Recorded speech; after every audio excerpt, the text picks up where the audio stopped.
The Ugly Duckling.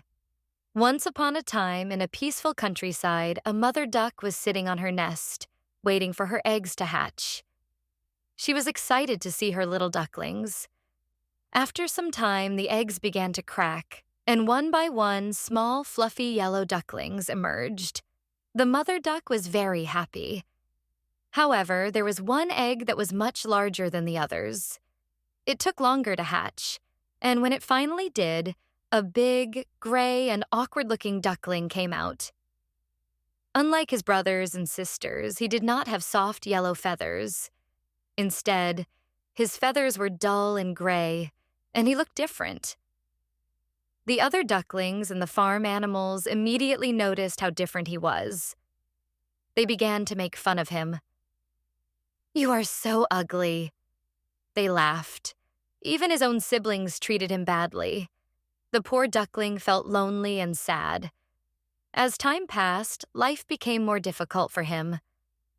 The other ducks and animals continued to tease him, and even the mother duck, although kind, was disappointed that he was not like the others. Feeling unwanted, the ugly duckling decided to run away from the farm. He wandered through forests, fields, and rivers, searching for a place where he would be accepted. But wherever he went, he faced rejection. He tried to join different groups of birds, but they all turned him away. He spent the cold winter alone, struggling to survive. One day, as spring arrived, the duckling saw a group of beautiful white birds swimming in a clear lake. Their feathers were shining in the sunlight, and they moved gracefully on the water. The duckling admired them, but felt too ashamed to approach.